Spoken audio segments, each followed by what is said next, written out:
Danas ćemo se odmah pomoliti, pa ako mi možete popratiti u molitvi. Hvala Ti, Oče, na čistoj istini, na ovom blistavom svjetlu koje sjaji odozgo u ovu tamnu dolinu sjenki smrti, da nam obasja jedini put koji vodi nazad u Tvoju kuću, a to je put križa kojeg je Isus Krist pokazao najprije svom žrtvom, a onda životom služenja.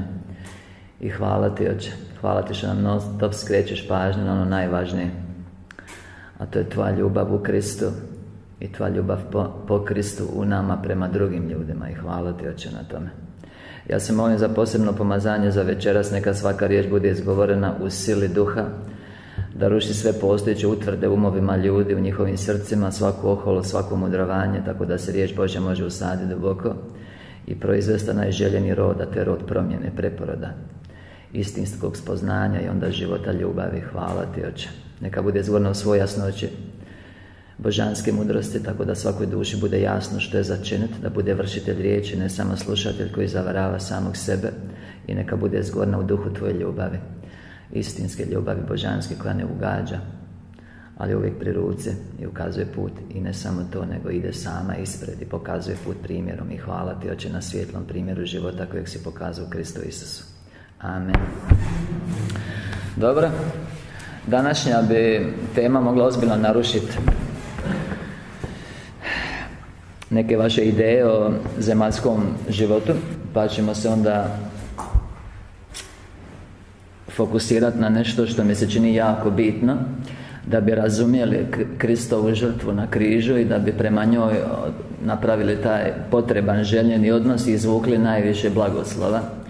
I kako se obično događa na terenu i zbog čega i dana uputa da se pažnja skreće na tu žrtvu i na njegovu ljubav koju je pokazao na križu, ljudi su skrenuli pogled na sve osim na to što je najvažnije. Naš tekst možemo ga uzeti kao jedan od glavnih tekstova za ovaj seminar, se 2. Korinčani 5.14 kaže ovako: ljubav nas Kristova ili Božja, kako koji prevod, obuzima kad promatramo ovo, 2 točke, jedan umrije za sve.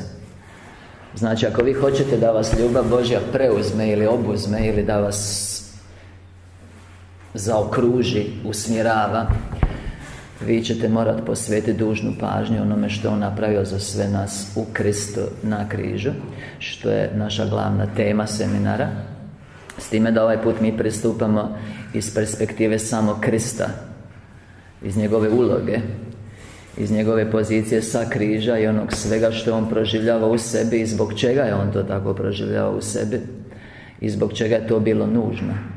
I ako mi to shvatimo doista, to hoće proizvesti taj rod, a to je ljubav u našem srcu. I kad se ljubav u našem srcu zapali, ona će proizvesti svjetlo, i to svjetlo je spoznaja, i mi ćemo razumjeti razloge za žrtvu. I kad razumijemo razloge za žrtvu, onda ćemo stupiti pred križ u punoj svjesnosti i donijeti ispravnu odluku volje zbog koje živimo na zemlji.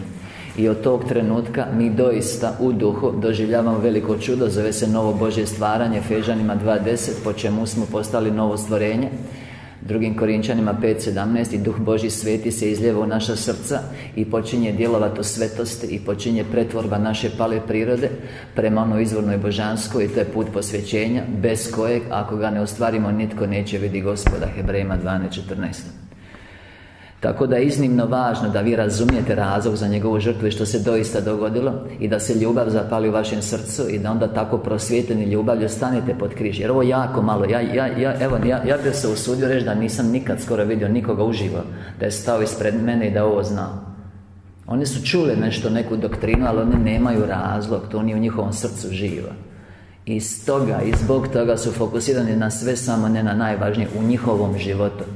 Razumite i čitajte često što je Pavle govori u Galačanima 2.20. Ne živim ja, nego živi Krist u meni.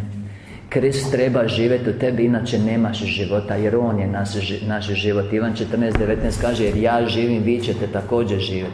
Krist je naš život, i ako on nije tvoj život, nemaš života. Ako hoćeš zadržati stari život, što se vidi po tvojim djelima i po riječima, izgubit ćeš istinski život i probudit ćeš se u grubu stvarnost kad ostaviš tijelo. Matej 10.39. Mi moramo umrijeti za nas, za sve ono naše i primiti istinski život po Kristu Isusu. I onaj koji ga primio, 2. Korinčanima 5. poglavlje 15. stih, iza ovog ljubav nas Božja obuzima kad promatramo ovo, jedan umrije za sve, stoga svi umriješe. Svi umriješe, da oni koji žive ne žive sebe. Mi ne smijemo, ne možemo jednom kad smo primili istinski život živjeti sebe, nego živimo njemu koji za nas umre i uskrsnu. I zato Pavle kaže, ja život koji živim u tijelu živim za Sina Božjega koji je sam sebe predao za mene. On je predao sam sebe za tebe. I ako ti to ne znaš, ti ne možeš stati pod križ. Taj razlog nije živ u tvom srcu. Ne možeš.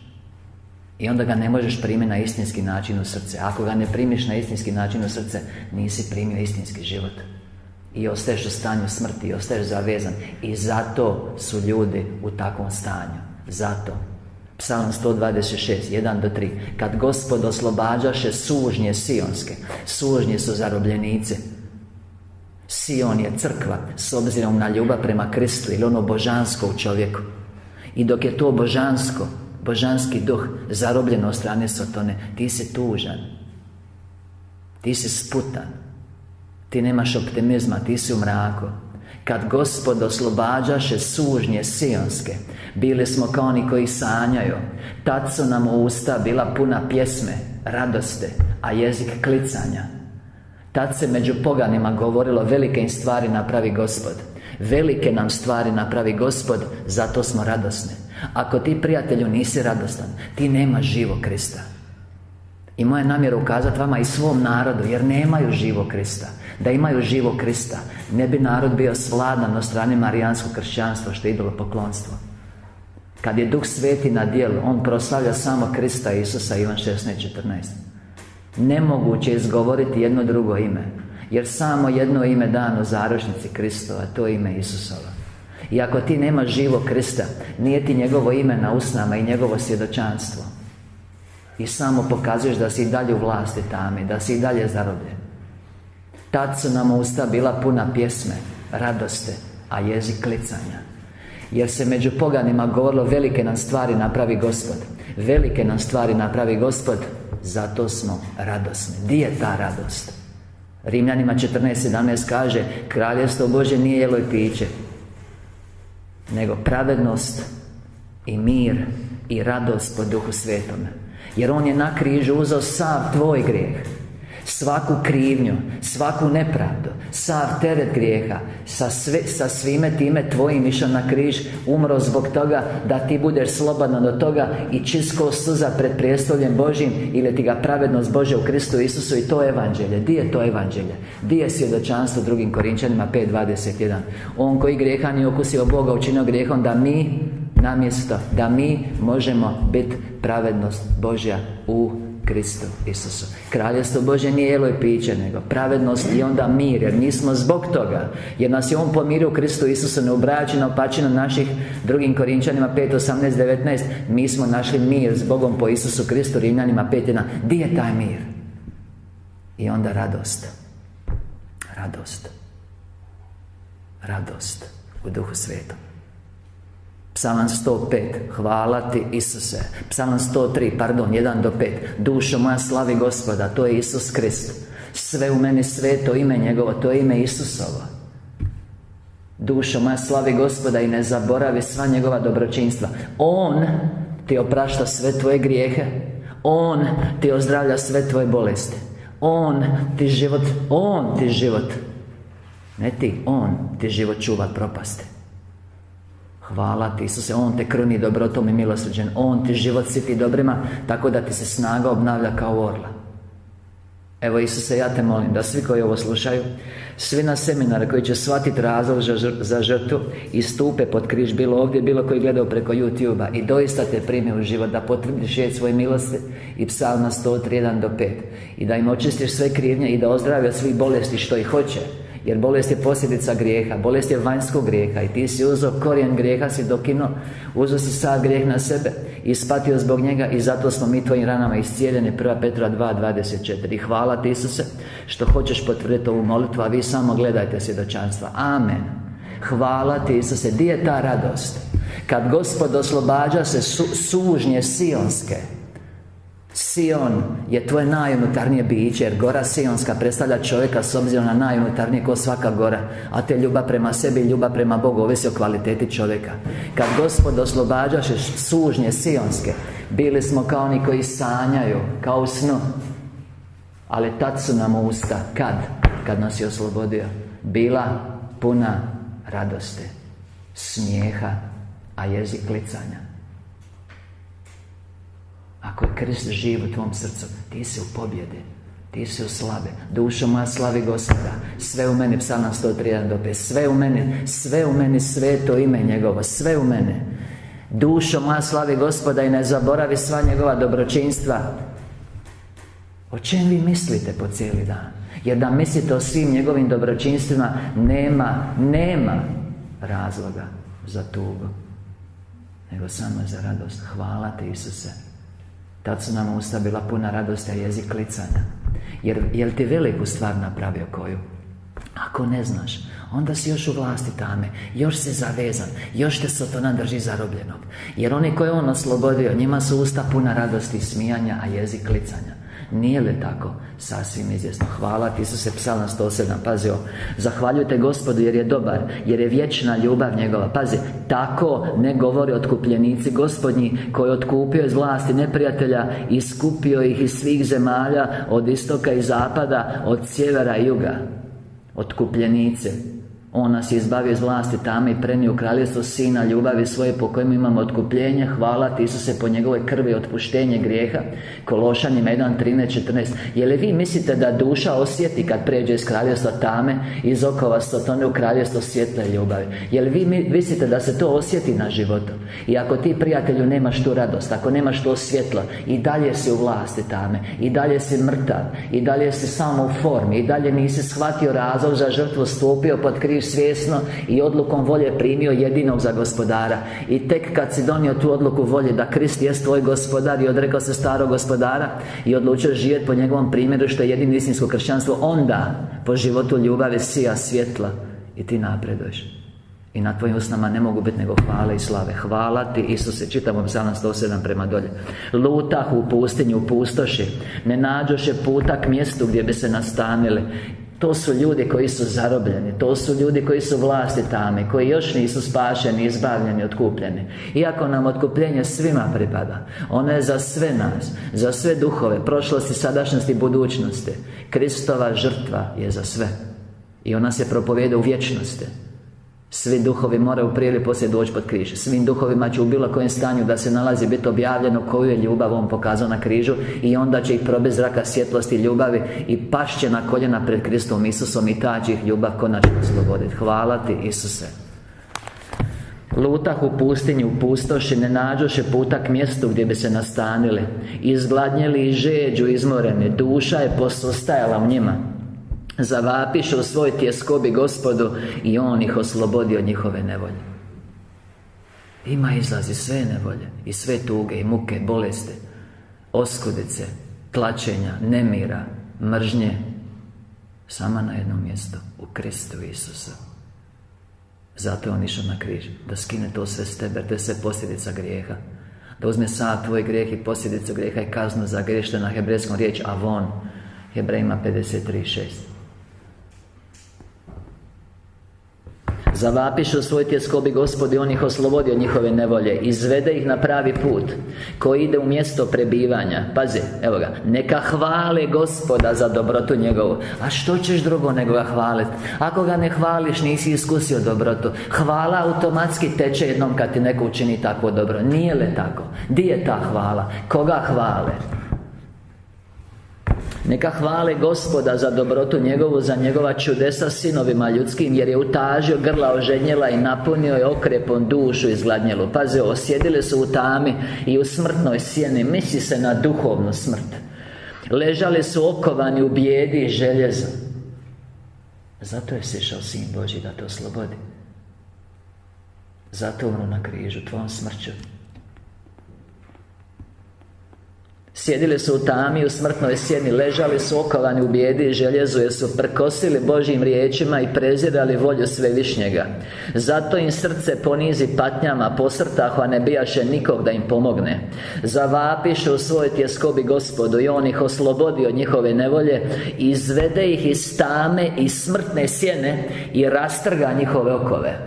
Kad Gospod izbavljaše sužnje sionske, sužnji su zarobljenici, On nas izbavi iz vlasti tame i prenese u kraljevstvo Sina ljubavi svoje. Ja cijenim da je tamo svjetlost. Ja cijenim da je tamo toplina i radost u blizini Sina Božjega. Neka hvale Gospoda za dobrotu njegovu, za njegova čudesa sinovima ljudskim, jer razbi mjedena vrata i slomi željezne prijevornice, i spaštahu bezumnici zbog svojih griješnih putova, ne zbog njegovih. To smo jučer rekli, ponavljat ćemo tijekom seminara. Skoro sve duše na zemlji koje žive u tijelu kao ljudsko biće su pali anđeli, davno stvorena, savršena bića koja su se pobunila protiv svog Boga i Stvoritelja i stala na stranu Lucifera kad je bio veliki pad, i to im je prirodu promijenilo potpuno suprotno. Oni su se odmetnuli od Boga, ukrutili u svojoj supstanci, postali materija, i On ih je sproveo kroz materiju u zavezanom stanju kroz sve tri forme prirodnog kraljevstva, da bi sazreli da se ponovo kao cjelovito biće ili duša u tjelovi u ljudskom biću dobiju priliku da isprave davno donešenu krivu odluku volje, i vi ste pali duhovi. I sve u vama što je zlo, sve u vama što izbija loše, to je posljedica vašeg grijeha, otpadništva od Boga, odbijanja njegove ljubavi, i On vam daje priliku na križu kad pruža ruku ljubavi i zove vas nazad. Žedan sam, čeznem za vašom ljubavlju, i nema druge ruke s kojom se možeš vratiti, kojom možeš premostiti jaz. I spaštahu zbog svojih griješnih putova. Morali su se mučiti za svoje grijehe. Gadilo se svako jelo duši njihovoj, i već su stajali pred smrtnim vratima. Zavapiše u svojoj tjeskobi Gospodu, i On ih oslobodi od njihove nevolje. Pazi, posla svoju riječ i iscijeli ih i izbavi ih iz groba njihova. Pazi, neka hvale Gospoda za dobrotu njegovu, za njegova čudesa sinovima ljudskim. Nek prinesu žrtve zahvalne, nek navješćuju djela njegova s radošću. Hvala ti, Isuse. Hvala ti, Isuse. Nema razloga nositi što je Isus već ponio na križu. Nema razloga. Mi smo tu da proslavljamo njegova silna djela. Hvala ti. Ali kako ćeš kad ne znaš što se dogodilo? Kako ćeš kad ga nisi primio u srce? Kako ćeš kad si dalje zavezan? Kad ti je duh i dalje u tami? Kad si dalje zaslijepljen? Kad si dalje na putu propasti? I to je sveta svrha ovog seminara. Da vas probudi. Da ne ostanete u snu smrti ko mnogi koji jesu na putu propasti, po 2. Korinčanima 4:3-4, jer je Bog ovog svijeta Satana zaslijepio pameti nevjerničke da ne vide. Hvala ti se svjetlo evanđelja o slavi Krista koji je slika Božja. I zato je važno razumjeti razlog za žrtvu i koliko je Sin Božji patio zbog tebe. Zbog tebe. Jer dok ti ne kažeš zajedno s Pavlom, ne živim ja, nego Krist u meni. Ako živiš, to je samo zbog njegovog života. Samo zato što on tvoju smrt promijenio u život. I to ne može na silu dok ne stupiš pod križ pokajnički i svjesno i odlukom volje ga primiš za gospodara. I hvala ti, Isuse. Ti moraš ustima ispovjedati Rimljanima 10:9-10 da je Krist tvoj gospodar. Ti moraš vjerovati da ga je Bog uskrsnuo od mrtvih, jer srcem vjerova opravdava, a ustima ispovjeda spašava. Sozo spašava, izbavlja, iscijeljuje, čuva zlog i opskrbljuje sa svime što ti je potrebno za zemaljski život. To je sveta svrha ovog seminara. Da razumijete da se ljubav probudi u vama kad vidite toliku žrtvu i da ta ljubav zapali svjetlo i da na tom svjetlu razumijete razlog i da dođete svjesno, ne nesvjesno pod križ, jer to su jedina vrata za kraljevstvo svjetla. To je razlog zašto nisi dobro. To je razlog zašto si u mraku. To je razlog zašto si zavezan, jer si još u okovima starog gospodara. Hvala ti, Isuse. Mi u Kristu imamo pobjedu. Rimljanima 8:37. Bog nas po Kristu uvijek uvodi u pobjedu. 2. Korinčanima 2:14. Mi u ovom životu po onome koji nas uzljubi, Kristu Isusu, jer smo primili dar milosti, hvala, dar pravednosti, obilje milosti, vladamo poput kraljeva. Rimljanima 5:17. A nismo u porazu. Zato je važno razumjeti razlog.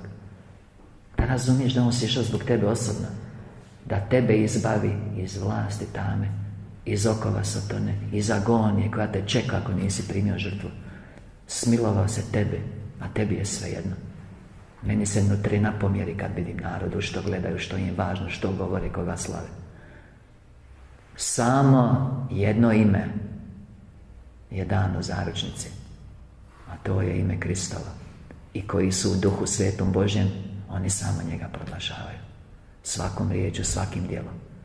Ivan 16:14 i Kološanima 3:17. Hvala ti, Isuse. Danas ćemo se baviti sa Isusovom molitvom u Getsemanskom vrtu. Pa idemo po redu. Ja ću vam skrenuti pažnju na neke bitne stvari što je rekao, pa ćemo onda vidjeti kako on to dodatno objašnjava, kako je najavio kroz objave čiste istine, gdje nas podsjeća na ono što je rekao, a onda nas podučava o svemu.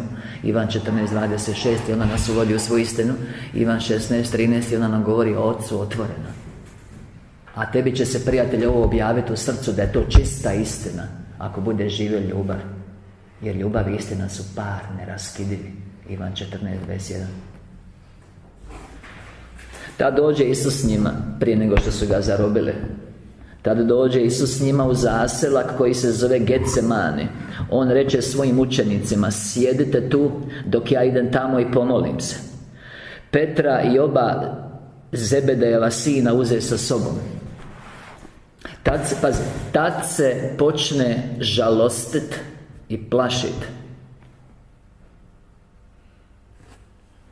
On im reče: žalosna je moja duša do smrti. Ostanite ovdje i bdijte sa mnom. I otiđe malo dalje, pade ničice i pomoli se: Oče moj, ako je moguće, neka me mimoiđe ovaj kalež, ali ne kako ja hoću, nego kako ti hoćeš. To su riječi s kojima ćemo se danas baviti. Znate, jučer da smo govorili žedan sam, pa da on nije mislio da bi se nešto napio. Tako isto ovaj kalež nije kalež, znate, nema kaleža, nego on čašu tu ispio do dna, kako kaže, ali nije nikakvu čašu ispio do dna, to je slika, razumijete? Ako me može mimoići ovaj kalež, ako je moguće, neka mi mimoiđe ovaj kalež, ali ne kako ja hoću, nego kako ti hoćeš. To je iz Luke, iz Mateja, 26, 36 do 39. Idemo na Marka. Znači, počne se žalostiti, plašit. I kaže: žalosna je moja duša do smrti. Isus je znao što ga čeka. I sjećate se tamo u Mateju 16:21, nakon što je Petra pohvalio da je kamen na kojem će izgraditi, ne Petra nego ono u Petru, ti si sin Krist, sin Boga živoga, da će na njemu izgraditi svoju crkvu i da je vrata pakla neće nadvladati, da će dati ključe neba, da što od ključa, da će biti otključana na zemlji, da će biti otključana na nebesima, što zaključana na zemlji bit će zaključana na nebesima. I odmah iza toga im je rekao da mora ići u Jeruzalem, da će biti zarobljen od strane svećenika, mučen i ubijen.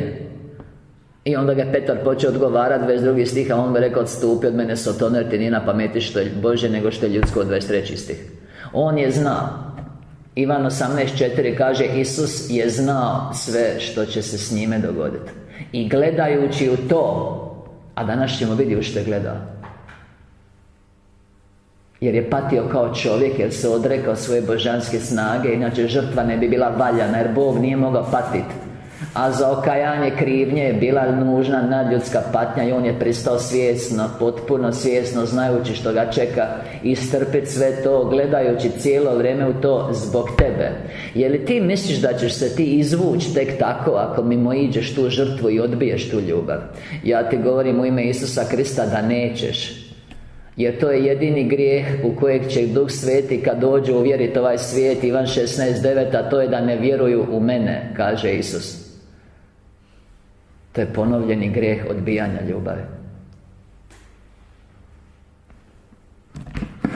Marko 14, Getsemane, 32. stih. Pa idemo prema dolje do 36.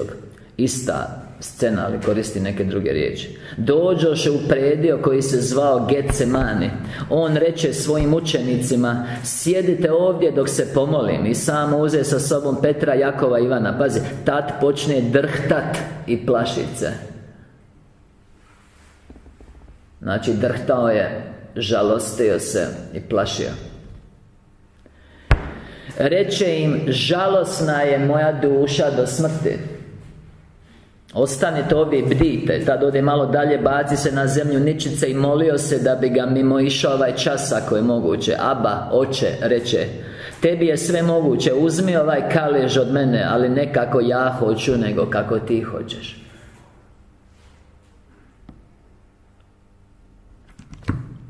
Idemo na Luku 22 pa 39 do 44. Tad iziđe i ode po svom običaju na Maslinsku goru. Za njim su pošli njegovi učenici. Kad dođe tamo, reče im: molite se da ne padnete u kušnju. Udalji se od njih koliko se može kamenom dobaciti. Kasnije ćemo mi, kad budemo čitali, ja ću vam to odmah pročitati. Pazi.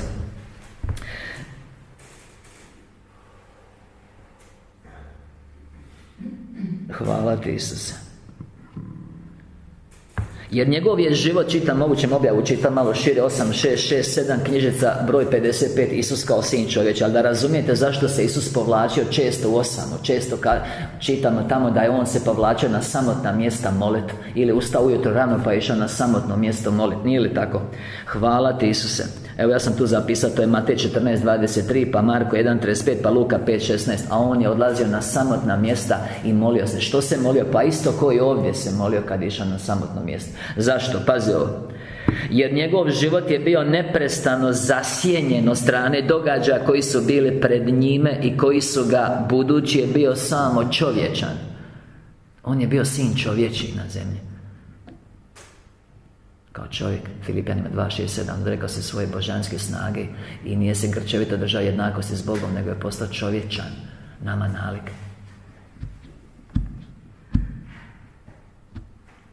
I bio je kušan u svemu kojim inače ne bi žrtva bila valjana, ne bi je mogao podnijeti za nas, niti bi mogao biti primjer. Hebrejima 2.17, 18. U svemu kušan koji mi, samo nije počinio grijeha, čovječan. I ko što ti drhtiš pred smrti, i on je drhtao za tebe.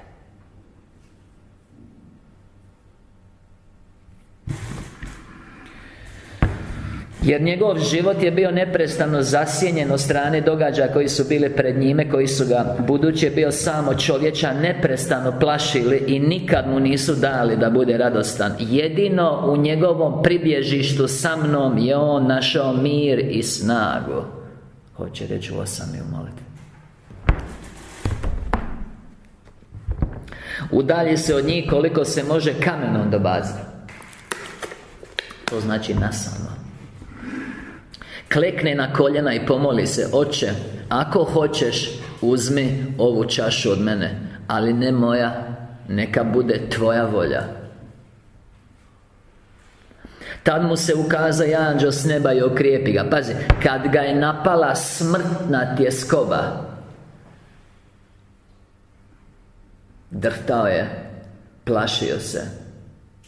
Smrtna tjeskoba. Molio se još usrdnije. Njegov je znoj bio kao kaplje krvi što su tekle na zemlju. Pa idemo mi. Ja sam tu izvadio nešto jako bitno što je vezano za uvodnu riječ. Ovo što ste čuli, a to je ovako iz knjižice 7 riječi s križa. Evo radimo, dobit ćete novu knjižicu, objava 8201. Moj Bože, zašto si me ostavio? Zadnji dio daje važnu uputu. Pazi, posebice po pitanju čina spasenja, a mi se ovdje bavimo sa činom spasenja, ili ti ga sa žrtvom na križu. Vi trebate, misli na sve nas, primiti čistu istinu. Kad kaže da su ovo objave čiste istine, on želi time reći da ono što vi inače mislite da je istina, nije čista istina, nego ljudskom rukom onečišćena. Vi trebate primiti čistu istinu i treba vam biti dano potpuno razumijevanje, tako da možete shvatiti važnost i golemost moje ljubavi koja je došla na zemlju zbog vas ljudi, zbog vaše krivnje grijeha, zbog naše krivnje grijeha. Ne samo ljudskih ovih malih grijeha, što si nešto slagao, nego velikog praiskonskog grijeha kojega sam ne možeš okajati, kojega si počinio u potpuno svjesnom i savršenom stanju, kao anđelsko biće. Taj grijeh ne možeš okajati i on je razlog za tvoj zemaljski život i zašto su ljudi u tako teškom stanju, puni zloća i nečistoća. To je posljedica prvog pada, kad se priroda palih bića promijenila u Bogu nasuprotno. Tako da možete shvatiti golemost i važnost moje ljubavi koja je došla na zemlju zbog vas ljudi, zbog vaše krivnje grijeha, koja je ostvarila čin spasenja, pazi, kako bi ponovo otvorila put do Oca, da iskupi vašu ogromnu krivnju grijeha. Jer ova, što? Krivnja grijeha je zatvorila vaš put do Očeve kuće zauvijek.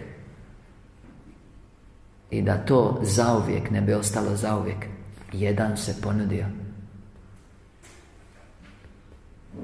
Jedno od najviših bića koji su ostali vjerni Otcu prilikom pada. Isus, Sin Božji, sam se ponudio. To ćete isto naučiti. Nema prisile. Ne može Otac prisiliti nijedno biće na takvu žrtvu. Sam se prijavio. Kad On kaže poslao sam svog Sina, to znači ljubav ga je nagnala. On se ponudio sam da uzme grijehe svih palih duhova. I nije vidio samo što njega čeka, nego je vidio što čeka svakog palog duha ako ostane neiskupljen. I to mu je dalo snagu da podnese tu žrtvu za tebe. Jel ti misliš da te to neće opteretiti ako nisi shvatio razlog za žrtvu i istinski se pokajao, istinski ga primio u život? Ja ti kažem da hoće, jako.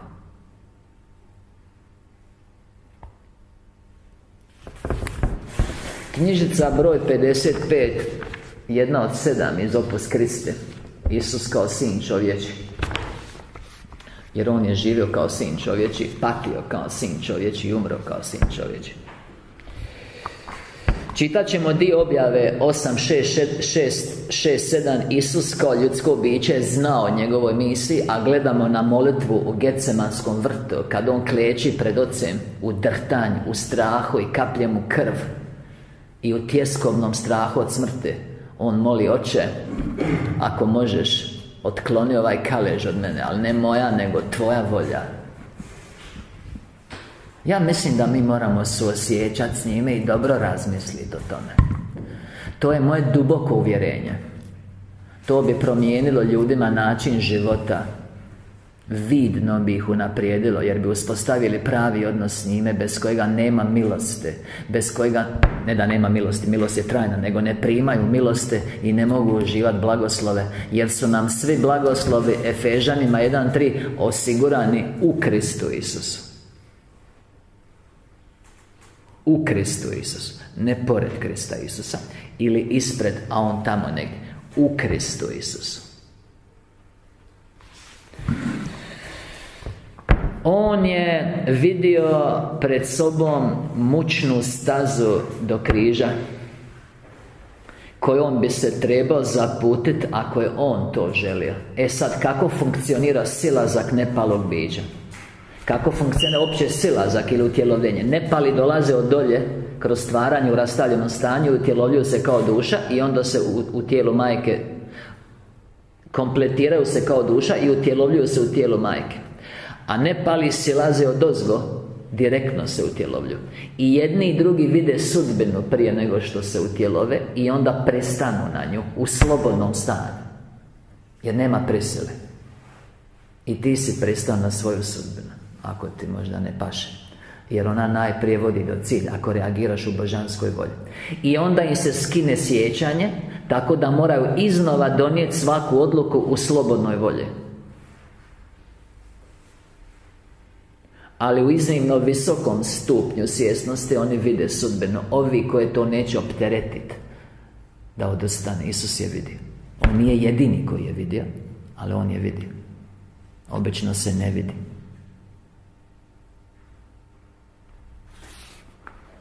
Znači, on je vidio sudbinu koju je već na nebu vidio kad je sišao.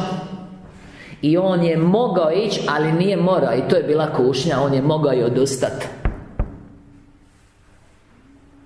I taj silan strah je bilo djelovanje zlog da odustane. Jer je vidio sve što ga čeka, ali je svejedno koračao naprijed prema križu. Zbog tebe. Ja ne znam za vas, ali zbog mene jest. I s obzirom da je ta smrtna tjeskoba bila stvarna, i s obzirom da je muka bila stvarna, o čemu danas, i s obzirom da je on toliko propatio, i s obzirom da je krv bila stvarna, onda i svaki blagoslov stvaran. I hvala ti, Isuse, ja neću zaboraviti. Ako je sve ovo bilo stvarno, a jest, onda su i blagoslove stvarne. Nećeš, jednostavno u ime Isusa Krista Sotona odstupi. Ja jednostavno ne primam ništa nego blagoslov od Isusa. Amen.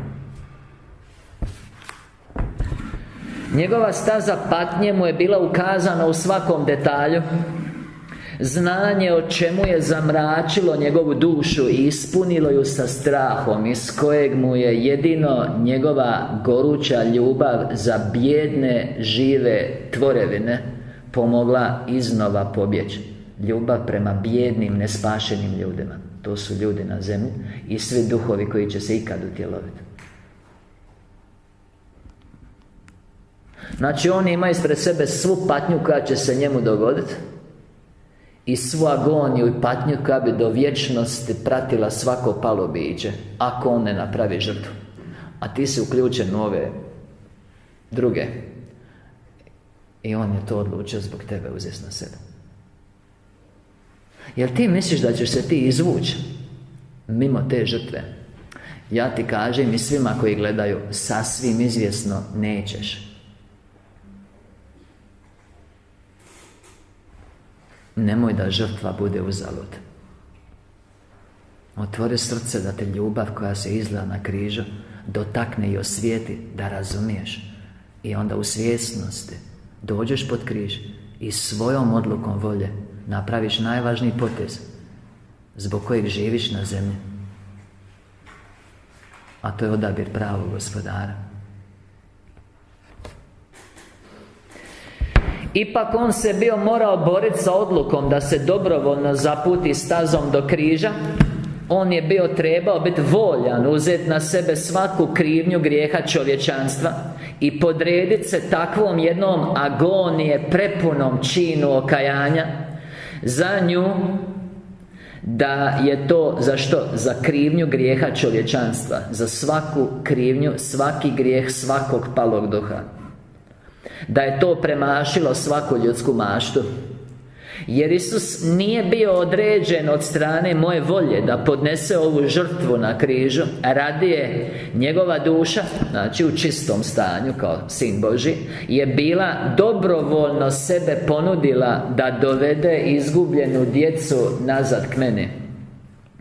Za ovu svrhu je ona živjela na zemlji kao ljudsko biće i onda se trebala boriti da donese ovu odluku iznova kao ljudsko biće.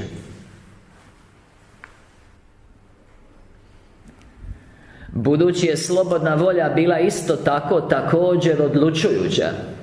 Jer ja, velikim slovom Otac, ne bi nikad odredio ljudsko biće da podnese takvu žrtvu okajanja protiv njegove volje.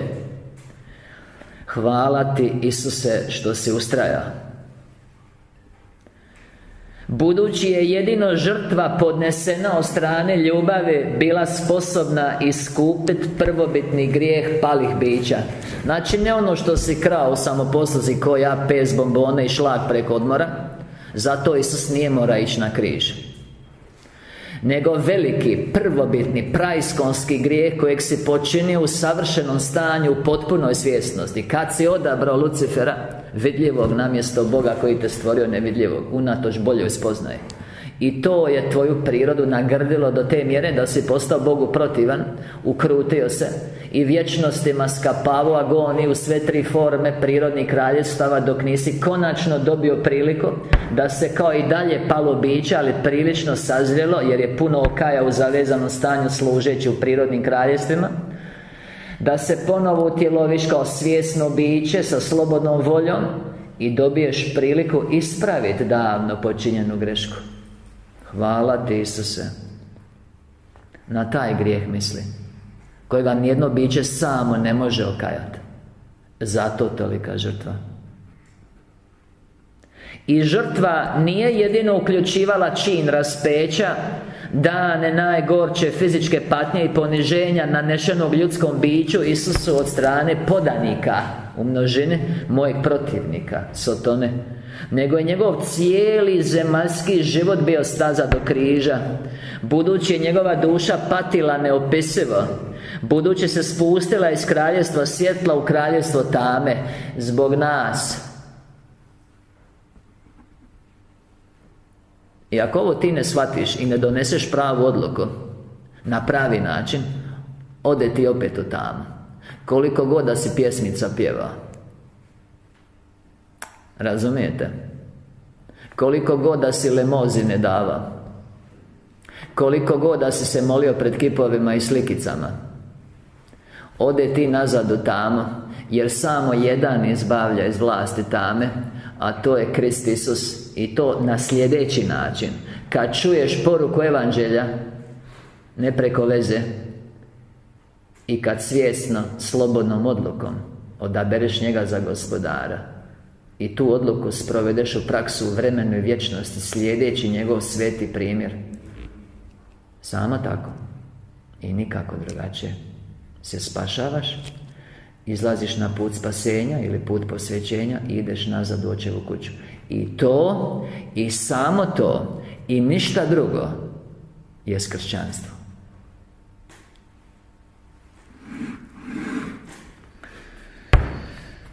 Hvala ti, Isuse.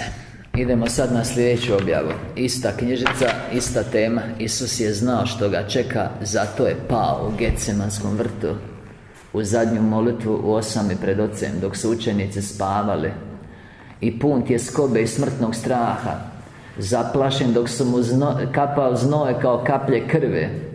On je govorio: Oče, tebi je sve moguće, ako možeš otkloni ovaj kalež od mene, ali ne moja, nego neka bude tvoja volja. I pognuo je glavu, potpuno svjestan onog što ga čeka zbog nas. A ja ti moram reći, prijatelju, kad ti ovo spoznaš i onda to napraviš i kad to on oslobodi, usta su ti puna radosti, a jezik klicanja, to se možeš kladiti. Onda ti pjevaš zajedno sa sužnjima sionskima koji su bili oslobođeni: velike nam stvari napravi Gospod, zato smo radosni. Nismo žalosni, nego radosni. Hvala ti, Isuse. I onda ti se snaga obnavlja kao orla, jer te ta slabost volje zavezane za Sotonu napušta, jer se Duh Sveti Božji ulijeva u tebe i dobijaš novu snagu. I onda ti sve možeš po onome koji te snaži. Filipljanima 4:13, jer Gospod je tva snaga i tva svjetlost i tva sigurnost. Psalam 27:1. Amen. Isus je imao, objava 6:088, Isus je imao prethodno znanje o njegovom činu. A očito, a i da ne piše u Ivanu 18:4, Isus je znao sve što ga čeka. Ne može ti jasnije pisati. Ja iz tog zaključujem da on znao sve što ga čeka. Inače ne bi rekao: otkloni ovaj kalež, to jest ono što me čeka. Zbog nas. Svrha ovog seminara, sveta svrha, je da razumijemo razlog za žrtvu i koliko je propatio zbog nas iz ljubavi, da ta ljubav probudi našu ljubav i da u toj ljubavi zasja svjetlo mudrosti i da spoznamo razlog i da potpuno svjesni i slobodnom odlukom volje donesemo odluku za njega kao gospodara, primimo ga u život i živimo dostojni tako velike žrtve i slijedimo Krista Isusa jedinim putem koji vodi nazad u Očevu kuću. I to i samo to je kršćanstvo. Sve drugo je obmana, huljenje svetog imena i obmana Sotone. Ja sam želio patit namjesto vas, i prema tome sam sebe svjesno pripremio za umiranje na križu. Bio sam svjestan iznimno mučne staze patnje kojom sam se trebao zaputit kako bi vas iskupio od nevolje i smrti. Čekate, ja ovo ne znam kako bi vam rekao nježnije, čekate nevolja i smrt, jer plaća za grijeh je smrt, a samo jedan te oslobađa od te smrti, Krist Isus. A dar Božji, isti stih, Rimljani 6:23, je život, smrt, život, smrt, život, život vječni u Kristu Isusu. Čekate smrt, stanje mučne agonije, ako umreš, a da nisi primio Krista u život kako treba. Kako treba, a postoji samo jedan način.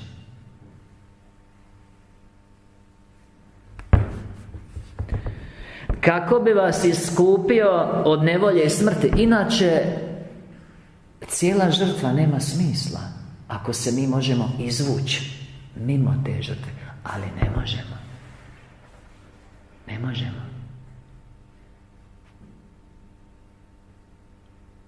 Nitko ne može. Predvidio sam sve.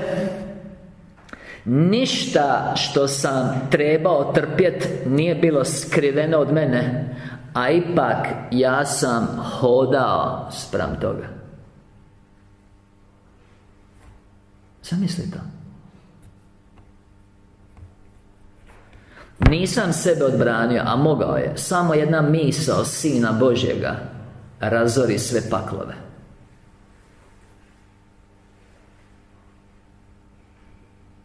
Ali on se odrekao toga. Išao do kraja kao čovjek, jer je morao patit da se okaje grijeh. Inače se pravda ne bi zadovoljila, a Bog je i pravedan, i ne bi mogao primiti k sebi nazad pala bića. I zato je morao patiti zbog nas. Nisam sebe odbranio, nisam pobjegao od opasnosti, nego sam joj se svjesno približio. Ja nisam samo predvidio slijed mojeg čina spasenja, predvidio sam nemoć i jaram koji su držali moje žive tvorevine, to su stvorenja, bića, u ogromnoj nevolji dolje, i kojima sam ja jedino mogao donijeti izbavljenje kroz moju patnju i smrt na križu. Ja iz ovog zaključujem da ako ti krivo shvatiš tu žrtvu na križu i ne doneseš pravu odluku i povučeš pravi potez, vrlo lako bi mogao završiti u ogromnoj nevolji.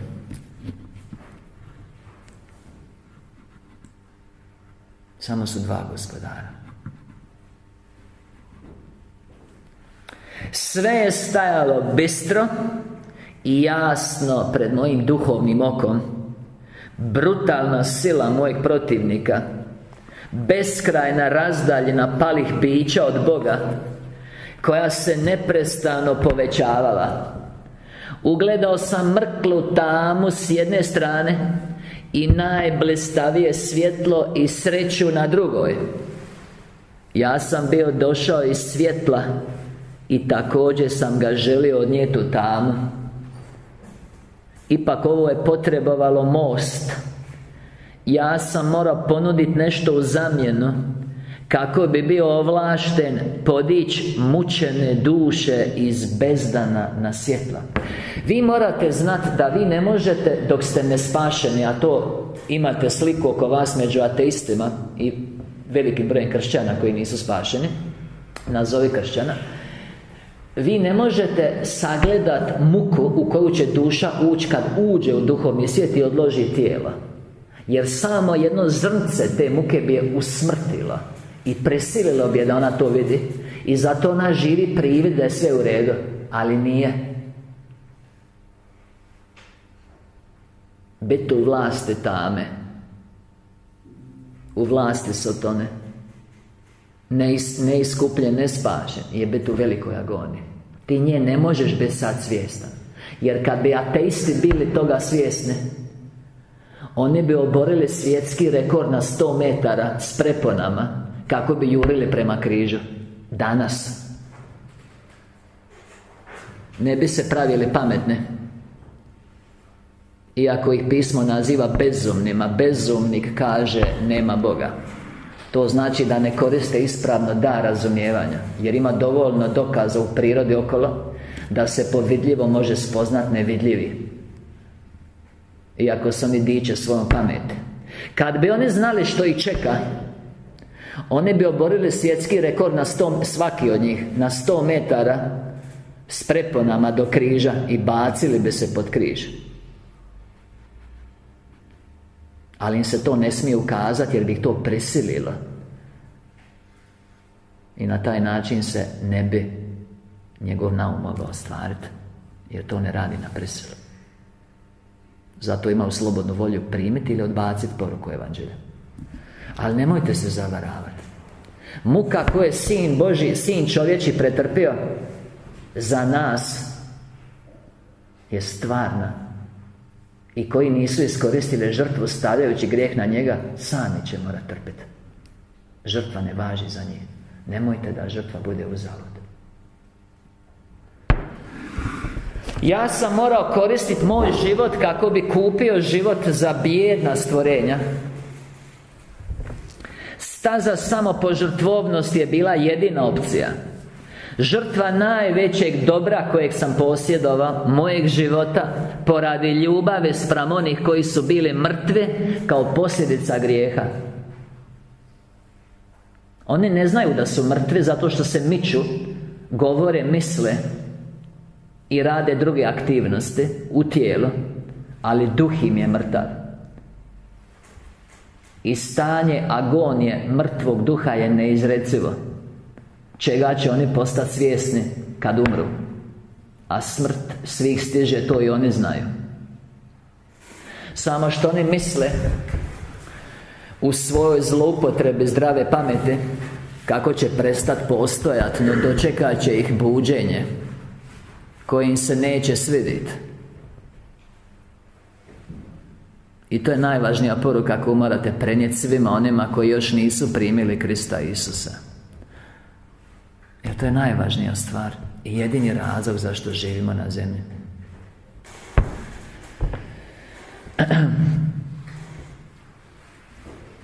Ja sam morao platiti za njihov život sa mojim životom. Znači, ako živiš, to je samo zato što on umro za tebe.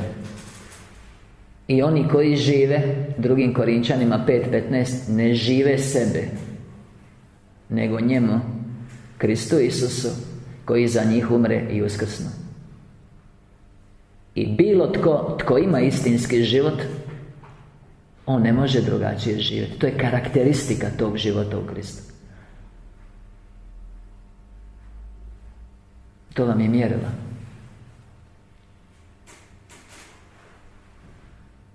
Ako itko od vas živi samo zato što je Krist umro za tebe.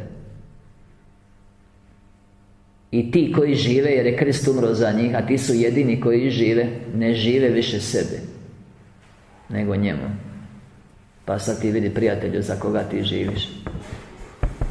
Sve je stajalo bistro i jasno pred mojim očima.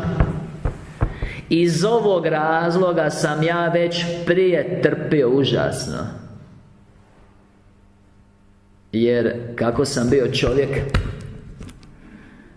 bio sam stvoren sa istim osjećajima kao i vi. Ajmo iz početka. On je Sin Božji, nepalo biće, ostao vjeran Ocu prilikom prvog otpada, ali je sišao na zemlju i u Mariju uzeo tijelo i živio kao Sin čovječi. I nije se, Filipljanima 2:6-7, nije se grčevito držao svoje jednakosti s Bogom, jer savršena bića su bogove, uživao istu kvalitetu života, s tom razlikom da nisu izvor nego primatelj, ali istu kvalitetu života, to znači jednako s Bogom. On je ostao u savršenstvu, prošao ispit volje. On se nije grčevito držao svoje jednakosti s Bogom, nego odložio svoju moćnu snagu, uzeo obličje čovjeka i postao nama sličan u svemu. I kao takav je hoda prema križu.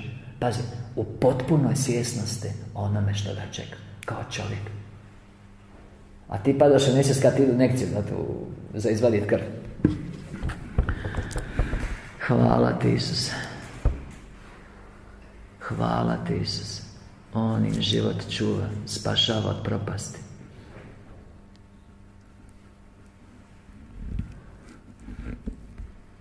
Bio sam stvoren sa istim osjećajima kao vi, sa strahom od smrti, od užasne patnje i od samog sebe, da bi mogao postati iscrpljen, da moja snaga neće biti dovoljna i da bi moja pala braća morala ostati u najvećoj nevolji ako bi ja podbacio. To smo mi, u najvećoj nevolji. Preskačem dio. Staza k križu je bila gorka i prepuna mučenja, jer ja sam morao proći kroz vrlo duboku tamu kako bi otvorio kapije u kraljevstvo svjetla za sve one koji su se željeli uzdići iz bezdana na svijet. Međutim, kao ljudsko biće sam morao trpjeti najgorču patnju i muku kako bi pomogao vama, koji bi, to smo mi,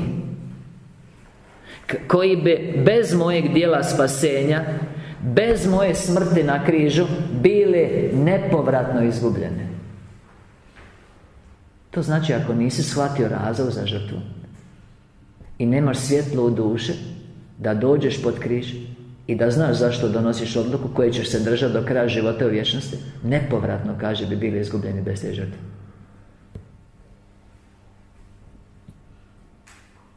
A na zemlji si samo zbog toga, jer zemlja i sve na zemlji je uređena tako da pale anđele vrati nazad u očevu kuću. Samo zato postoji zemlja. Pa sad ti vidi da li živiš svrhovito. Samo zato postoji zemlja. Samo zato imaš svoj ljudski život. Samo je to razlog zašto si ovdje. Samo to. I sve što ne gleda u to i ne vodi k tome je nepovratan gubitak vremena i san smrti kojeg Satana spušta na one koji mu i dalje pripadaju.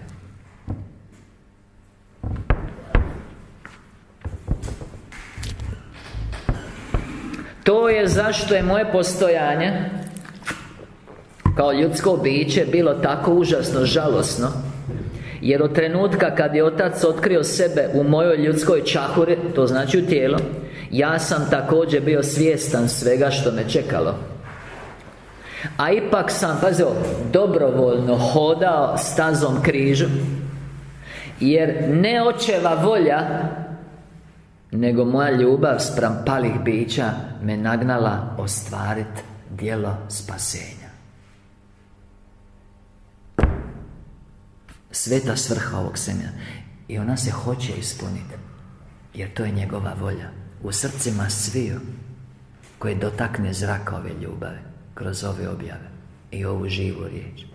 Sveta svrha je da se ljubav potakne,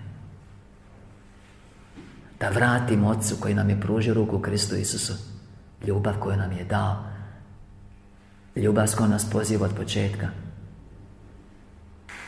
da mu damo ono za čim najviše žudi, a to je njegovo dijete. Jer ne očeva volja, nego moja ljubav spram palih bića me nagnala ostvariti djelo spasenja. I ova ljubav mi je dala snagu da ustrajem sve do časa smrti. Amen. Nismo još gotovi, ne brinite, tek ide najbolji dio. Nekako mi je bilo žao da prođemo onaj dio da vidite koliko je patio, ali idemo još. Sljedeće poglavlje, knjižica Isus kao sin čovječi, što je knjižica broj 55, jedna u seriji od 7 knjižica o Isusu Kristu, koje su u kompletu opus Kriste. Objava 5, 6, 4, 3, Veliki petak, staza do Golgote, lubanja na hebrejskom. Staza ka Golgoti je bila završetak mojeg zemaljskog života. To je bila pobjeda i ostvarenje. To je bila najneugodnija i najgorča samopožrtvovnost. Pazi sad ovo. Jer svaki pojedinačni detalj do časa moje smrti se jasno vidio u oku mojega uma. Ja sam znao za svu patnju i bol, i unatoč tome sam svjesno hodao ovom stazom. Zašto, Isuse? Nisi imao što pametnije raditi na nebu? Bilo ti je dosadno očeva u neposrednom prisustvu u blaženstvu? Zašto? Ipak ja sam također vidio ogromnu nevolju griješne ljudske rase. Nezamislivu krivnju grijeha, prvobitnog otpadništva u savršenom stanju, kojeg su anđeli počinili kad su odbili Oca i odabrali Lucifera, što ih je srozalo u bezdan, iz kojeg nas On vadi sad kroz materijalno stvaranje, čega je kulminacija život na zemlji u ljudskom biću. Sjećate se jučer na 4 razloga. Ljubav vas je stvorila, dala vam ispit i slijedila u bezdan, i ljubav je na križu ostvarila čin spasenja. Hvala ti, Isuse, na čistoj istini koja tako proglašava tvoju bezgraničnu ljubav. Hvala ti što si ispunio obećanje iz Ivana 16:25 da ćeš nam o sebi govoriti otvoreno.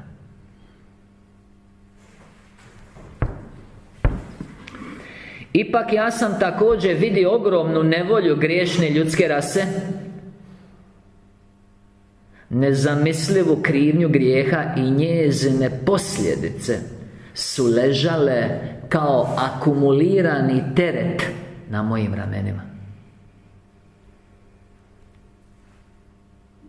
I ja sam znao, kada bi otresao ovaj teret, što je zasigurno bilo u mojoj moći i snazi, čovječanstvo bi se slomilo pod njime i nikada ne bi bilo sposobno samo se nositi sa teretom.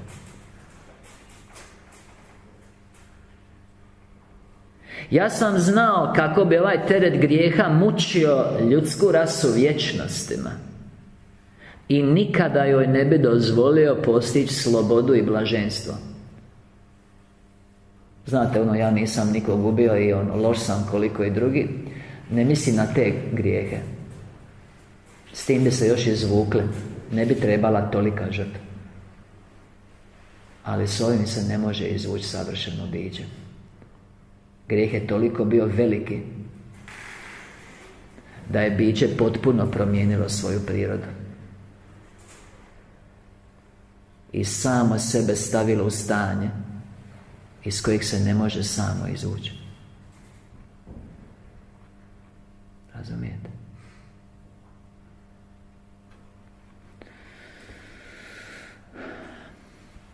I ja sam znao, kada bi otresao ovaj teret, što je zasigurno bilo u mojoj moći i snazi, čovječanstvo bi se slomilo pod njime i nikada ne bi bilo sposobno samo se nositi sa teretom. Ja sam znao kako bi ovaj teret grijeha mučio ljudsku rasu vječnostima i nikada joj ne bi dozvolio postići slobodu i blaženstvo. Pazi, ja sam vidio ove agonije cijelog čovječanstva pred mojim duhovnim okom i sažalio sam se nad bijednim dušama. To smo mi.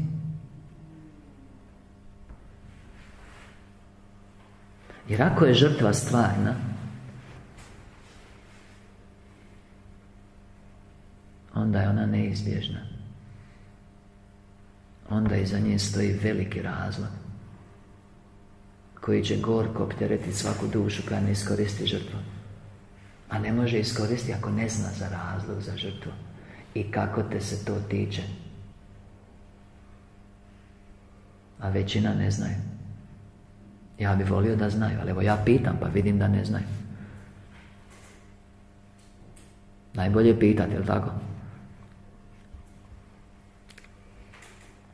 Iz ovog razloga sam oslobodio ljudsku rasu od njezina tereta grijeha i hodao stazom do Golgote. Uzeo sam neopisivu patnju na sebe kako bi okajao grijeh, koji je bio tako ogroman da bi jedino nadljudska patnja bila prikladna kao jedan čin okajanja. Ponavljam, jer ovo mnogi ne razumiju. Zašto je ljudsko biće moralo toliko patiti? Zašto je to Bog dozvolio? Broj 1, jer je želio svoju djecu nazad, jer se pravda nije mogla izbjeći, jer je Bog savršen i time pravedan. I broj 2, s druge strane, ovo je bilo na Božje strane, jer je Isus sam želio pati da ih vrati, jer su to bili njegova pala braća, a ljubav ne odbija ljubav. I broj 3, to je sad van njega i njih, zato što grijeh mora biti okajan, a Bog nije mogao patiti u njegovom savršenstvu, i zato je ljudsko biće moralo uzeti teret grijeha na sebe i okajati. Zato. Inače žrtva okajnica ne bi bila valjana. On je patio zbog naših grijeha, pretrpio je kaznu za naše grijehe i umro je našom smrću. I bolje ti je, prijatelju, to sve staviti na njega, da se ne probudiš s time u duhovnom kraljevstvu na svojim leđima, pa da sve to ti moraš samo okajavati vječnostima. Ne zauvijek, ali vječnosti su dug period.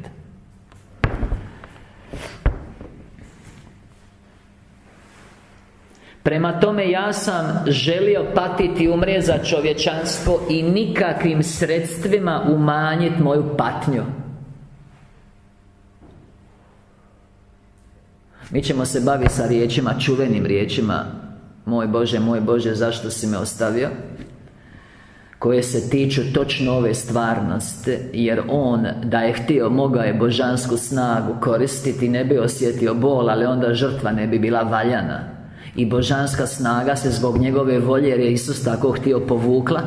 I Isus je patio kao čovjek i u tom stanju i on izgovorio riječi: moj Bože, zašto si me ostavio? On ga nije ostavio, niti ga može ostaviti, ali je poštovao njegovu volju, jer je on htio ispati do kraja kao čovjek, da ponudi žrtvu okajnicu, i uspio je. Ali s tim ćemo se baviti, ostanite uključeni. To znam da svi pita, nema vam ko objasniti.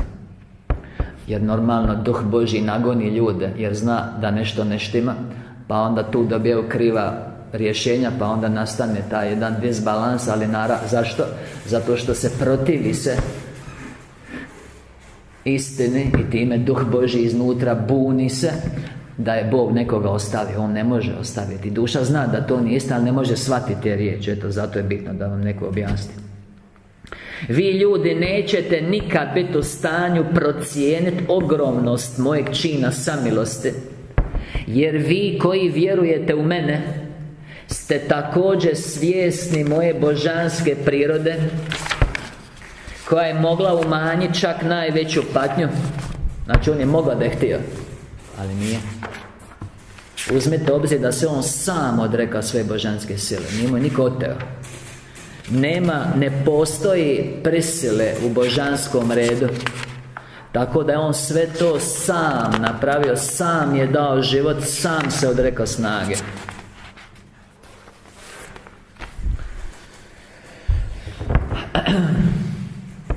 Hvala ti, Isuse.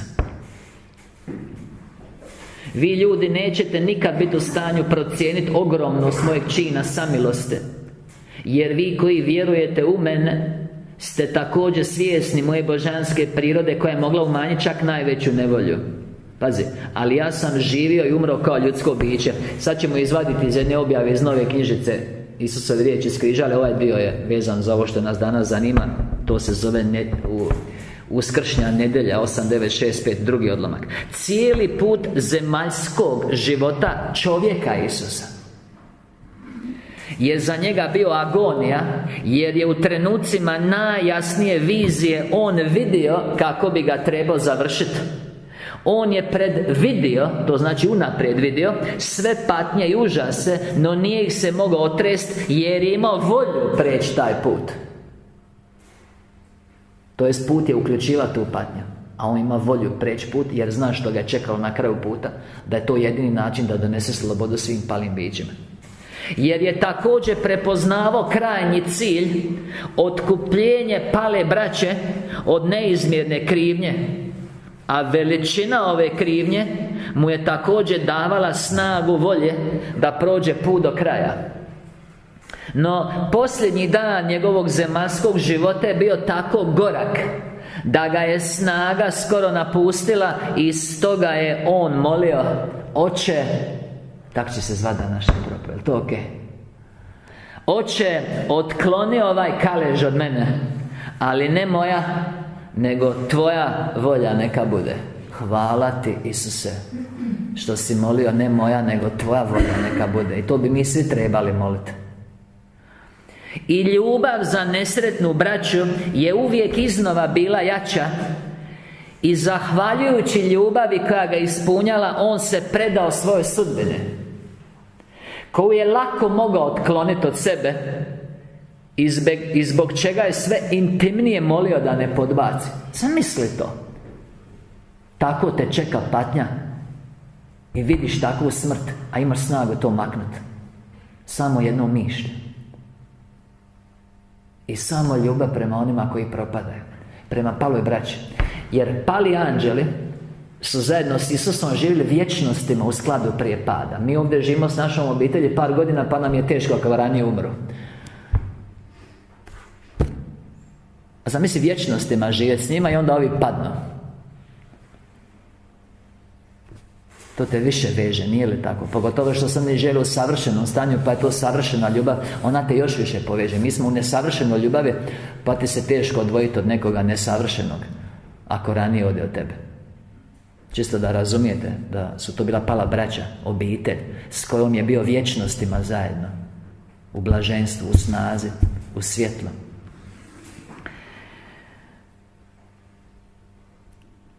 Hvala Ti, Isuse. On se predao svoj sudbini, koju je lako mogao otkloniti od sebe, i zbog čega je sve intimnije molio da ne podbaci. Ali bile su to neizmjerne patnje koje je morao trpjeti prije raspeća. Bile su to patnje koje on mogao podnijeti jedino zato što je ljubav bila tako moćna u njemu, i on je koristio ovu ljubav jedino da izdrži do samog kraja. Hvala Ti, Isuse. Idemo nazad na objavu. Ja sam bio podređen svakoj agoniji koju je ljudsko biće bilo sposobno otrpjeti. Psihički i fizički ja sam bio užasno maltretiran. Pazi, moji mučitelji nisu samo mučili moje tijelo, nego su također izrekli takve strašne i mržnjom ispunjene riječi da ih je moja duša prepoznala kao izražaj pakla i osjećala se nepodnošljivo mučeno. Ja ću vam sad ovdje nešto pročitati.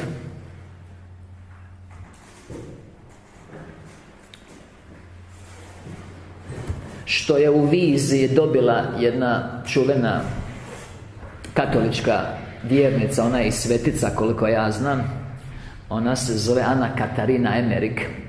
Ali kroz njen slučaj, a sličan slučaj imala je Marija Valtorta, isto katoličke pozadine, vam želim reći jednu važnu istinu. Golgota je sačuvana za vječnost. Ona se u vječnosti pokazuje u svim sferama duhovnog svijeta i na planetama koje su sve škole za božansku djecu, kad je to prikladno, da svi pali duhovi mogu vidjeti što se napravilo za njih na križu, jer to su jedina vrata u kraljevstvu svijeta. I u duhovnom svijetu, u stanju savršenstva ili više savršenosti, Kad biće koje je na zemlji spašeno dođe tamo može sagledati tu žrtvu u punini i onda primiti još više ljubavi i toga još više oduševi, još više osvoji i još više približi k Ocu. Golgota se pokazuje u vječnosti. I zato su neki od svetaca, tako i zovu sveci ili od mistika, imali uvid u Golgotu. Ja sam uživo bio s osobom kad smo molili, kad ju je diglo na Golgotu. Uživo sam bio u sobi. Zajedno smo molili. To jest, 2 puta. Sad se to i u Zagrebu nedavno dogodilo. I prije lani isto. Znači, to je vječna slika. I onda ona daje nekoliko zanimljivih situacija. Ja ću vam pročitati nešto kako sad tekst bude išao ovdje. Pa ima 3 dijela sam preveo. Pazi. Znači, njoj se pokazuje Golgota i onda ona svojim riječima opisuje što je čula. Ovo vam je različito od objave, to mnogi ne razumiju. Znači, vizija je različiti prijenos informacije od objave. U objave osoba čuje glas i zapisuje što čuje. I to što zapisuje je Božja riječ. U viziji nije Božja riječ, nego osoba vidi i zapisuje svojim riječima koliko može dobro prenijeti. Ste razumjeli razliku? Ovo je vizija. Pazi, znači on govori ovdje u objavi. Ovo sam iskoristio da vam kažem kako to funkcionira. I zato su mnogi vidjeli, zato se neki zapisi razlikuju, jer ovisi o tome kako ona vidi, prenosi informaciju u kojem je stanju. Ali uglavnom to što vide, to je stvarno i kroz vječnost se pokazuje. Znači ovako, ja sam bio podređen, objava 5, 6, 4, 3, veliki petak, staza do Golgote, knjižica Isus kao sin čovječji, broj 55, pa ćemo preći na Emerik na par stvari. Ja sam bio podređen svakoj agoniji koje ljudsko biće bilo sposobno otrpjeti, psihološki ili psihički, duše što se tiče, i fizički. Ja sam bio užasno maltretiran. Moji mučitelji nisu samo mučili moje tijelo, nego su također izrekli takve strašne i mržnjom ispunjene riječi da ih je moja duša prepoznala kao izražaj pakla i osjećala se nepodnošljivo mučenom. Pazi što ona kaže. Ova mi je scena bila učinjena još više užasnom, jer sam vidjela demone. Kad su njezine oči otvorene, vidio duhovni svijet. Ona je vidjela i ljude tad, ali je vidjela i demone oko njih, koji su bili nevidljivi drugima. I vidjela sam velika tijela zlih duhova u obliku žaba, krastača, zmija, zmajeva, oštri kandži i otrovnih insekata, koji su nagonili te opake ljudi, znači ekipicu koja je služila židovskom vijeću ili rimskom carstvu, rimskoj vlasti u to vrijeme, kroz što su ga Židovi optužili. Oni su bili pod utjecajem demona, to nije jasno, koji su nagonili te opake ljude na još veće okrutnosti i savršeno su zamračivali zračnu atmosferu. Oni su ugmizavali u usta i u srca pomagača, sjedili na njihovim ramenima i ispunjavali njihove umove sa pokvarenim slikama i poticali ih da vrijeđaju Gospoda i gnjevno ga napadaju sa još većom brutalnošću. O tome on govori. Jer on je vidio jedno i drugo, razumite? On je vidio i njih i ove na njima. Njemu su oči bile otvorene. Nastavljamo objavu. Ja sam otrpio svaku zamislivu patnju, sve iz ljubavi za ljude koji bi bili morali okajati za njihovu ogromnu krivnju grijeha same, i bile bi potrebne vječnosti da to naprave. To nama govori. Ili križ pa sloboda, ili vječnostima sam nosiš na leđima. To vam je ponuda. Doslovno. Kao Isus čovjek, ja sam bio sposoban odmjeriti nezamislivu patnju ovih ljudi i želio sam ju odvratiti, otrpivši što sam bio sposoban otrpjeti. Moja ljubav nije mogla zanemariti ogromnu nevolju čovječanstva. Ona je željela pomoć. Ona je željela iskupiti sve porobljene ljude. Ona je željela preklinjati za oproštenje svih grijeha. Ona je željela učiniti popravke i prema tome je žrtvovala sebe nebeskom Ocu. Za nas.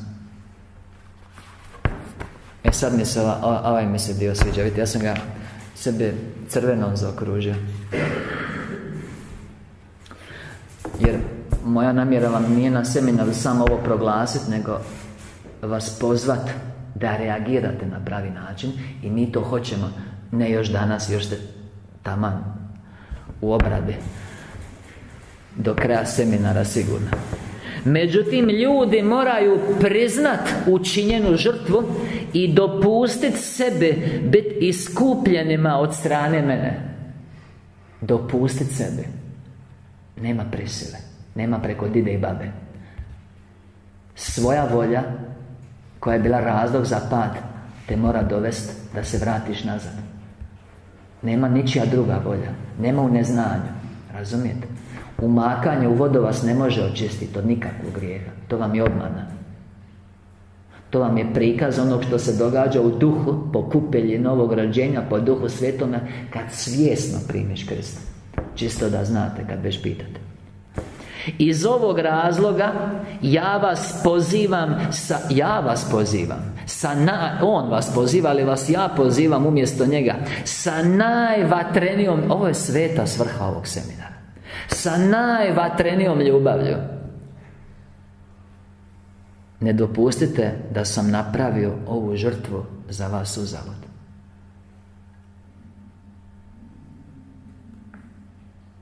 U kojoj ste vi sekti? Mi smo u sekte, pozivamo vas sa najvatrenijom ljubavlju. Ne dozvolite da je Krist umro uzalud.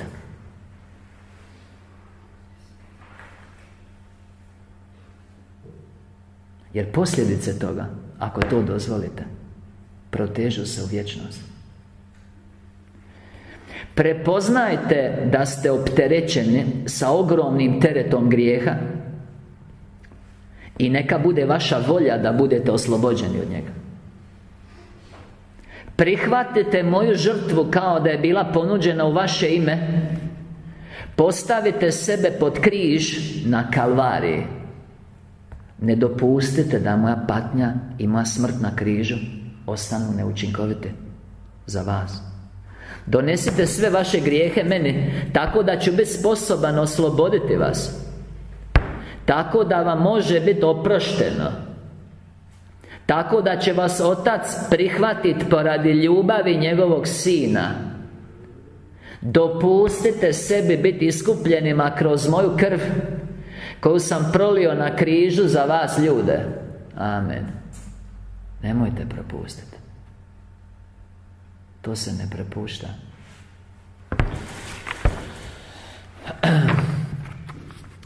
Preskačemo, samo ćemo dijelove objave 8.4.6.3. Isus je patio neizmjerno. On je patio fizički i psihički. Ajmo mi sad vidjeti našu katicu kako ona što je on, kako on. Znači, kaže u Izaiji 52.14 da je toliko bio izmučen, izudaran, izmrcvaren, da mu se obličja nije prepoznavalo, da čovjeku više nije bio nalik. To je fizički koliko je patio. I on je patio s onim što ćeš ti patit ako ti to ne staviš na njega. Ajmo vidi kako naša Kata to tu izvještava s lica mjesta u viziji. Nisam ništa vidjela jasno osim mog ljubljenog zarušnika kako visi na križu. Promatrala sam njegovo izobličeno lice, njegovu glavu okruženu sa tom strašnom krunom od trnja, koja je spriječavala da ju podigne čak i za trenutak bez najintenzivnije patnje. Usta sasušena i napola otvorena od iscrpljenosti. I njegovu kosu i bradu natopljene s grušanom krvlju. Prsa su mu bila izderana ožiljcima i ranama, a njegovi koljena, zapešća i ramena su bili tako jako istegnuti kao da su iščašeni. Krv je stalno curila iz otvorenih rana na njegovim rukama, a meso s njegovih rebara je bilo tako iskidano da ste ih skoro mogli prebrojati. Koliko ja znam, Mel Gibson je po Katarini radio pasiju, a ne po Mariji Valtorti. Znači po ovo je radio, koliko ja znam. Pa onda ono što vidite otprilike, pa još gore, za nas. Ako staviš na njega, ako ne, to tebe čeka. Jer ako nije namjesto tebe, onda ćeš morati to sam nositi. Kad umreš, to te čeka. Ako je žrtva stvarna. I ako je razlog za žrtvu stvaran, a to su naši grijezi. A jest, jer pismo ne laže. Zbog naših grijeha probodoše njega. Nije li tako? Izaja 53:4-5. Zbog naših grijeha, zbog naših opačina njega satriješe. Kazna radi našeg mira pade na njega. Svi smo mi, preskačeno samo grijehe izbacujemo iscjeljenje. Svi smo mi kao ovce lutali, 6. stih. Ali Gospod je svalio na njega avon. Tamo piše nepravde, ali avon. Grijeh, kazna za grijeh, posljedica grijeha. Nas sviju. To znači tvoje.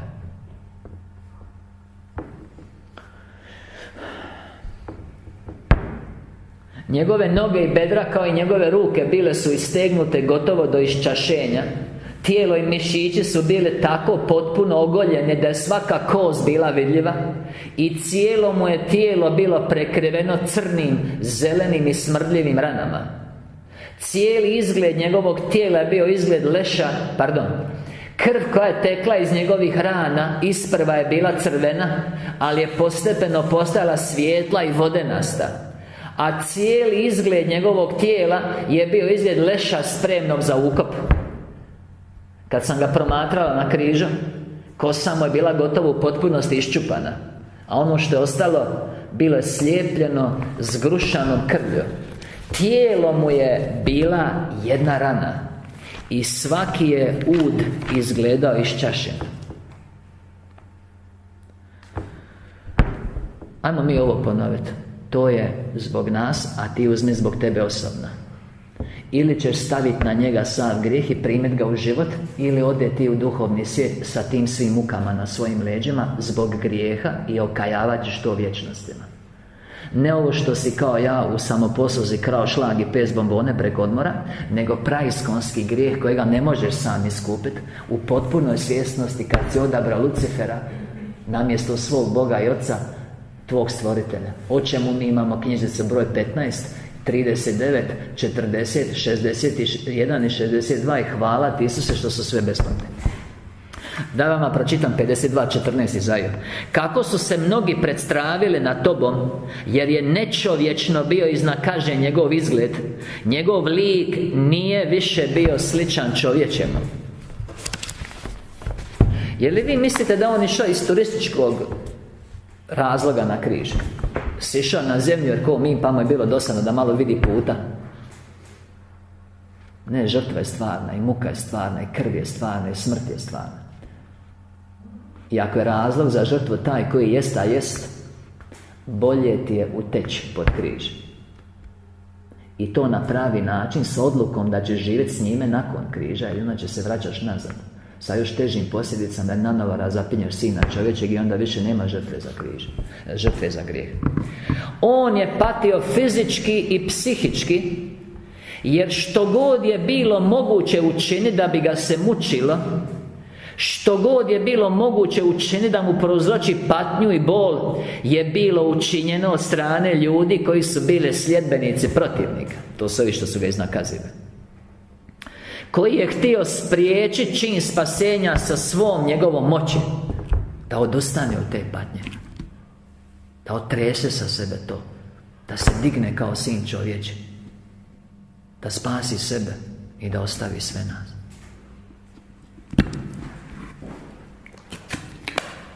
Ste spremni sad i da onaj najbolji dio.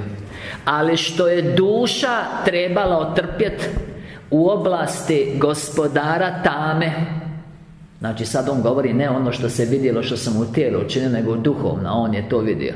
Ali što je duša Kristova trebala otrpjeti u oblasti gospodara tame od ruku njegovih slugu i sučesnika je za vas ljude nezamislivo, budući je došla iz božanskog blistavog područja i sišla u pakao.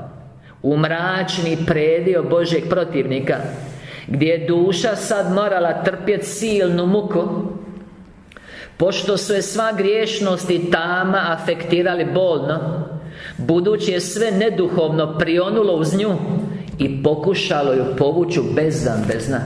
Sad mi ovdje već pričamo o duhovima. Pa je sad ovo. Samo da vidimo gdje je. Tu sam nešto zabilježio. Pazi.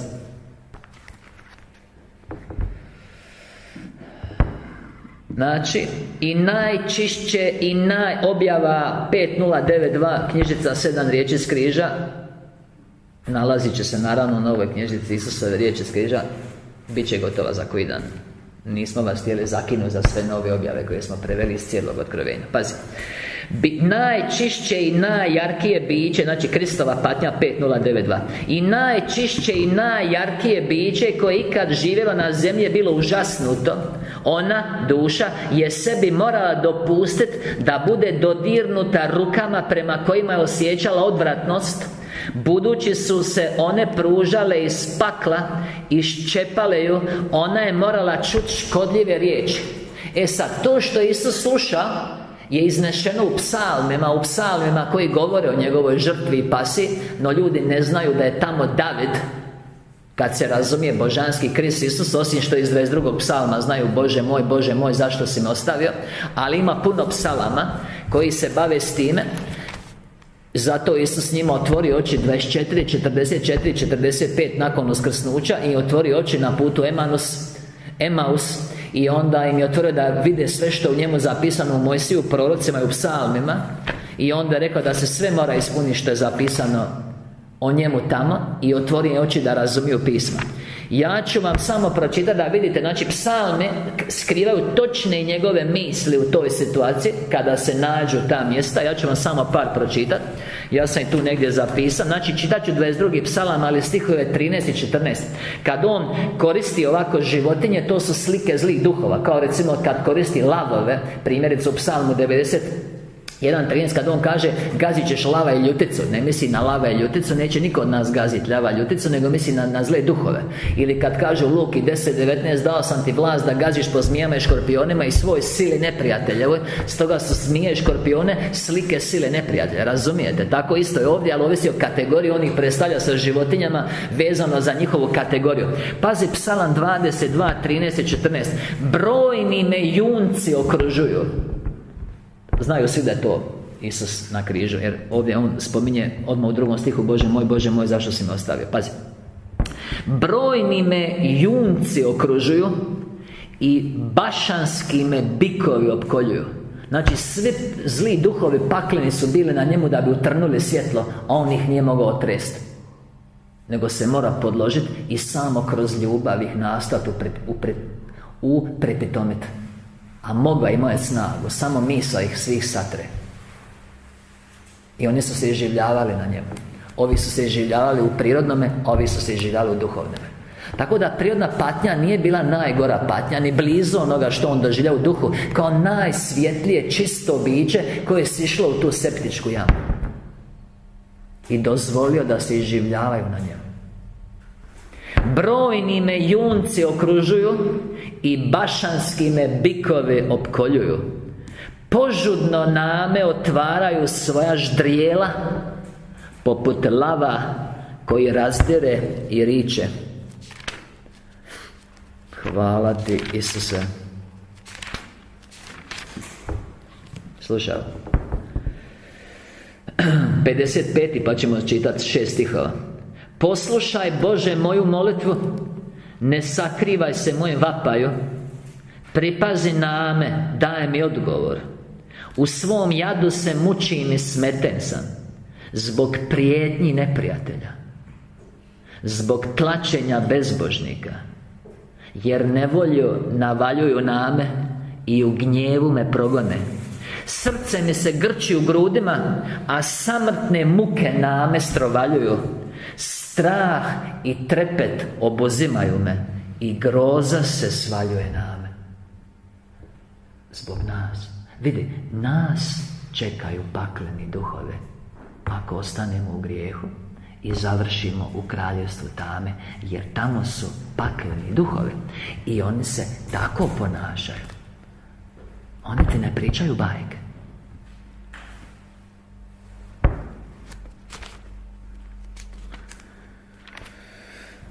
Još ćemo 57. psalam 5. stih.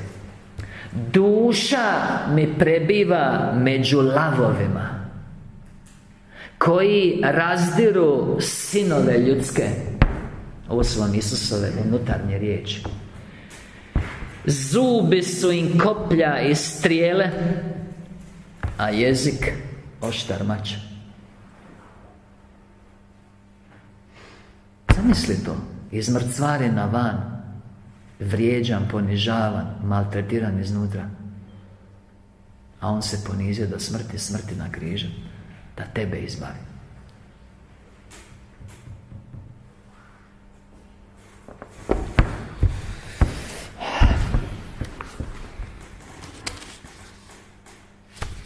Ajmo još iz objave 1025 ćemo nešto pročitati. Isto iz nove knjižice, ovo je nova objava. Patnja Isusa na križu. Riječi ne mogu odraziti bol i agoniju koje je Isus pretrpio na križu. On je trpio nadljudsku bol, jer je tijelo kroz sjedinjenje duše s duhom,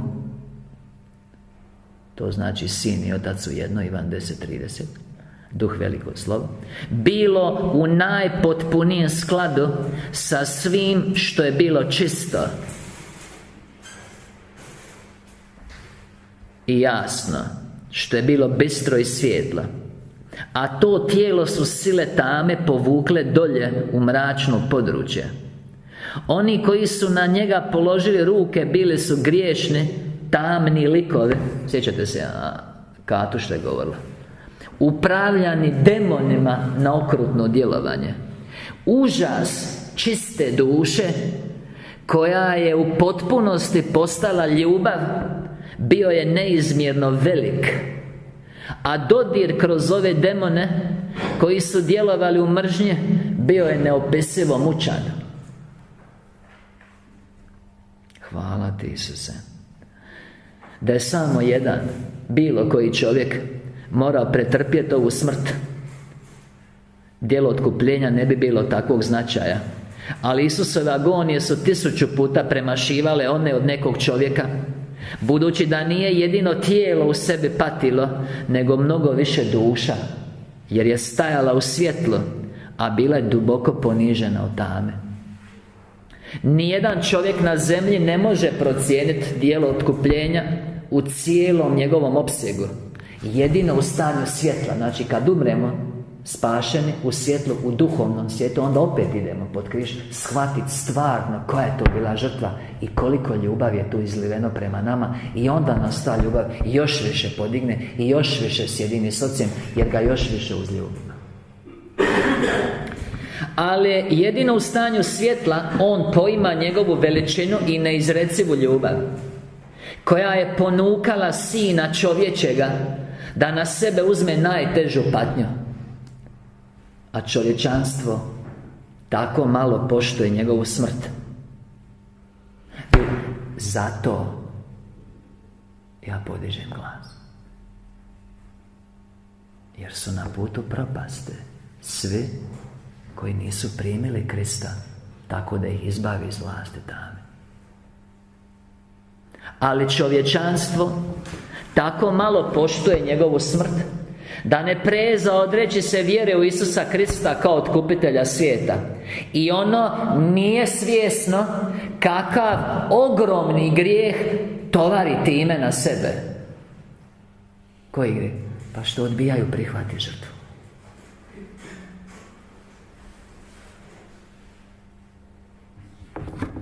I kako im ne mogu ponuditi nikakvu drugu zamjenu za ovo najveće ljudsko djelo ljubavi koje je ponuđeno za čovječanstvo. Nema alternative. To su jedina vrata. Hvala ti, Isuse. I još ćemo dio iz ove objave 8.4.6.3 pa ćemo završiti. I kad se vi ljudi ovog prisjetite, čega? Pa svega što smo sad govorili, što je napravio za nas, onda vi također, a to nam je sveta namjera, da vam damo priliku na kraju seminara, ili već kad bude došlo po duhu, onda vi također morate pojuriti k njemu sa silnom ljubavlju. Vi morate požuriti pod križ kako bi pripadali onima za koje je ljudsko biće Isus bio prolio svoju krv. Ja ne znam za vas, za mene jest. I hvala ti, Isuse, ne prihvaćam ništa od Sotone.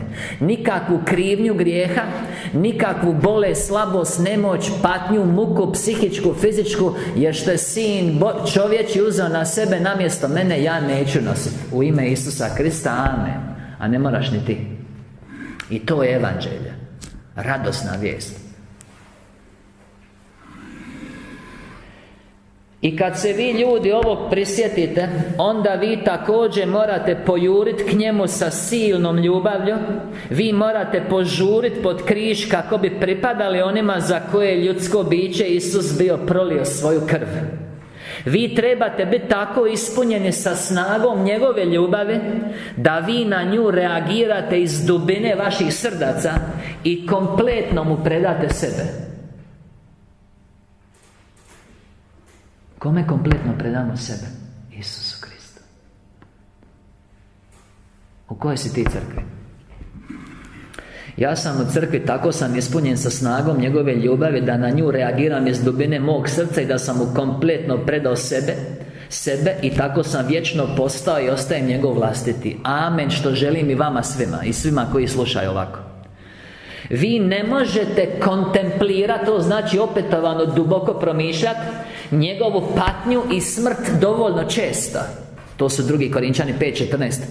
Ljubav nas Kristova obuzima. Kad promatramo ovo, pa onda promatraj 2 točke, 1 umrije za sve. I onda ćete se vi neprestano približavati njemu kad uzmete u obzir. Uzmite u obzir, ja ću vam to stalno ponavljati, da ste svaku bol koju je on bio uzeo na sebe, vi trebali otrpjeti kako bi dali odštete za golemu krivnju i da vas je on iskupio od nje. I hvala ti, Isuse, vječno ti hvala na tome. Hvala ti na ljubavi, što si nas ljubio dok smo bili griješnici i nismo te poznavali. Hvala ti, Isuse, jer mi ljubimo, jer si ti nas ljubio. 1. Ivanova 4:19. Amen.